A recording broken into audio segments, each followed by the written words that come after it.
Assalamualaikum warahmatullahi wabarakatuh. Para jamaah yang dirahmati Allah, saya doakan Bapak Ibu semuanya yang mendengar video ini Allah berikan kemuliaan, kejayaan, ketinggian, kekayaan, kebahagiaan di dunia dan akhirat.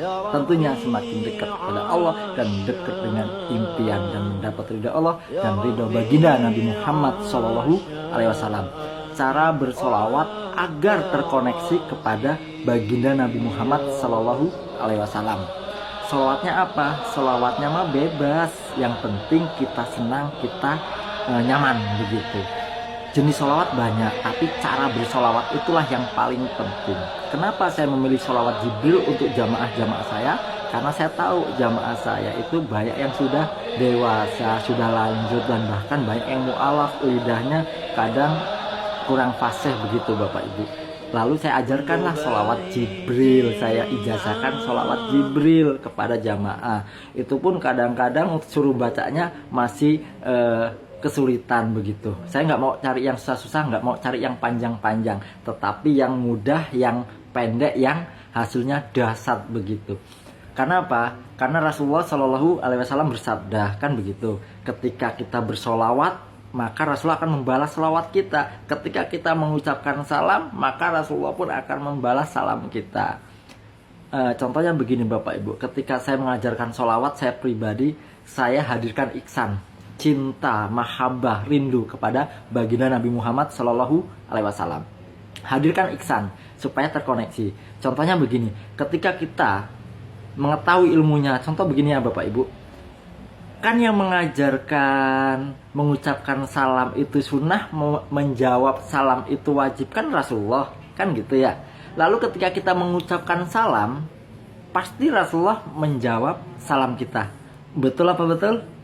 Pasti jawabnya betul, nggak mungkin Rasulullah bohong. Contohnya begini, ketika kita mengucapkan Assalamualaikum ayuhan nabiyyu warahmatullahi wabarakatuh, pasti Rasulullah menjawab salam kita. Begitu Bapak Ibu. Maka pejamkanlah mata, ucapkanlah Assalamualaikum ayuhan nabiyyu warahmatullahi wabarakatuh 7 kali Bapak Ibu. 7 kali dengan kolbu kita, dengan hati kita. Dan pasti hati, kolbu, badan kita akan gemetar. Kenapa? Karena Rasulullah menjawab salam kita. Dengan hati kita merasa itu. Begitu Bapak Ibu. Lalu ketika itu sholawatlah Jibril. Berapa kali Ustadz? Sebanyak-banyaknya. Karena semakin banyak kita bersolawat, apa kata Rasulullah? Dosa diampuni dan hajat kita dikabulkan. Banyak kisah keajaiban-keajaiban orang yang bersolawat dengan sungguh-sungguh, dengan iksan, dengan penuh cinta, dengan penuh mahabbah, maka Allah beri rezeki dari arah yang tidak disangka-sangka begitu. Lalu ketika kita solawat Sallallahu ala Muhammad, pasti Rasulullah menjawab salam kita. Maka bacalah sholawat dengan cinta, dengan rasa rindu. Supaya apa? Supaya terkoneksi kepada baginda Nabi Muhammad Sallallahu Alaihi Wasallam. Lalu doalah, minta. Ketika kita sholawat ya sholawat Ustadz. Banyak yang bilang sholawat kok untuk dunia, sholawat kok untuk duit, sholawat kok untuk harta, sholawat kok untuk minta supaya lunas hutang gitu. Ya bolehlah, kan yang nyuruh Allah. Sholawat ibadah.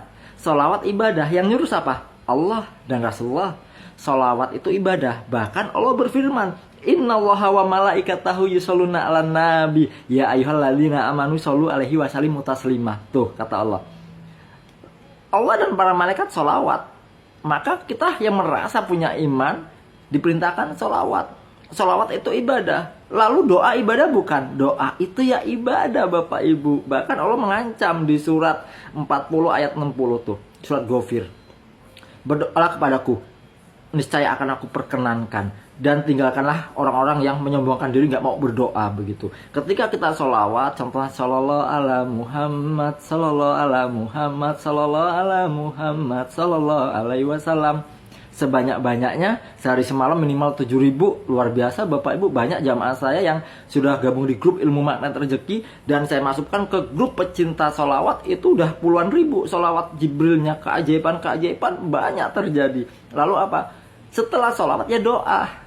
Ya Allah, dengan sholawat ini ya Allah minta apa? Umroh, minta apa? Rumah, minta apa? Mobil, minta lunasin dong hutang. Boleh nggak? Boleh, itu perintah Allah. Jadi kalau ada orang yang mengatakan sholawat kok untuk dunia, sholawat kok untuk mobil, untuk apa?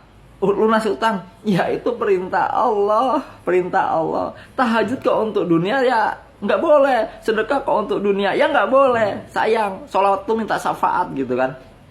Saya ajarkan kepada jamaah, tahajudlah, duhalah. Niatkan tahajud, duha, baca Quran, sedekah itu kan ibadah. Lalu doa itu ibadah. Jadi kalau kita udah tahajud, kita sudah duha, kita sudah sholawat, kita sudah sedekah, jalan takwa. Lalu berdoa. Boleh nggak? Yang larang siapa? Nggak ada yang larang. Yang larang orang yang nggak tahu. Sedangkan Allah dan Rasulullah memerintahkan. Lalu bagaimana tuh dengan hadis riwayat Imam Muslim? 3 laki-laki yang terjebak dalam gua. Mereka berdoa dengan amal soleh yang disebut dengan sedekah. Tuh perintah tuh. Perintah. Bahkan Rasulullah bilang, kalau kamu sholawatnya diperbanyak, hadisnya sahih loh Bapak Ibu. Perbanyaklah sholawat. Lalu ketika banyak sholawat, dosa diampuni, hajat dikabulkan. Yang bilang Rasulullah. Begitu. Dengan jalan sholawat itulah cara tercepat untuk menggapai ridha Allah. Lalu ketika kita banyak sholawat, lalu berdoa. Ya sangat boleh. Wong itu perintah Allah kok gimana? Allah aja nyuruh, Rasulullah nyuruh, kok banyak orang yang larang. Halo, gimana tuh? Kan gitu ya. Jadi Bapak Ibu jangan putus asa dari rahmat Allah. Gapailah hajat dengan sholawat. Gapailah impian hajat Anda dengan sholawat. Peganglah sholawat karena itu senjata yang paling ampuh. Kalau sholawat itu sudah mohon ampun. Sholawat itu ya mohon ampun, udah mohon ampun. Kalau sholawat itu sudah zikir. Kalau sholawat itu sudah doa. Kalau orang berzikir, belum tentu sholawat. Kalau orang beristighfar, belum tentu sholawat. Kalau orang berdoa, belum tentu sholawat. Tetapi kalau sholawat, sudah pasti zikir, sudah pasti istighfar, sudah pasti berdoa. Maka dari itu Bapak Ibu, perbanyaklah sholawat supaya hajat dikabulkan. Dan kita dekat kepada baginda Nabi Muhammad SAW. Ingat kata Rasulullah, orang yang dekat kepadaku kelak di hari kiamat, orang yang menyantuni anak yatim, yang paling banyak sholawatnya. Seperti ini Bapak Ibu. Maka dari itu cintailah sholawat. Cintailah yang disolawatin siapa? Nabi kita, Nabi Muhammad SAW. Maka yuk cintai Nabi kita supaya sholawat kita terkoneksi kepada baginda Nabi Muhammad SAW, supaya kita diakui. Diakui siapa? Rasulullah. Di mana? Di dunia dan akhirat. Mendapat syafaat di mana? Di dunia dan akhirat. Kok bisa di dunia dapat syafaat? Iya, ketika Rasulullah bilang kepada Allah, ya Rob, hambamu, umatku bersolawat kepadaku, minta tolong supaya lunas hutangnya, lunasin dong ya Rob. Maka Allah pasti akan mengabulkan. Lalu ya Rob, umatku minta mobil, minta rumah, minta umroh, kasih sih ya Allah. Gitu. Kalau Rasulullah udah bilang begitu, kira-kira gimana Bapak Ibu? Pasti dikabulkan. Jangan dengarkan orang yang nggak ngerti, tapi bertanyalah kepada orang yang ngerti. Apa kata Rasulullah? Jika satu urusan diserahkan bukan pada ahlinya, maka tunggulah kehancuran. Sama Bapak Ibu tentang agama, tanyalah kepada yang ngerti supaya Bapak Ibu nggak tersesat. Carilah guru yang ngerti supaya Bapak Ibu selamat. Jika ada yang mengatakan nggak boleh sholawat untuk dunia, untuk mobil ini, maka berarti bertentangan dengan perintah Allah dan Rasulullah. Sedangkan Allah dan Rasulullah nyuruh sholawat lalu doa. Kan kita sholawat lalu doa. Yang nyuruh siapa? Allah. Lalu ada orang yang mengatakan gak boleh. Halo. Maka jangan dengarkan. Dengarkanlah orang yang ngerti. Semangat. Saya doakan Bapak Ibu semuanya yang mendengar video ini, Allah lunaskan hutangnya, Allah lapangkan hidupnya. Amin. Semangat.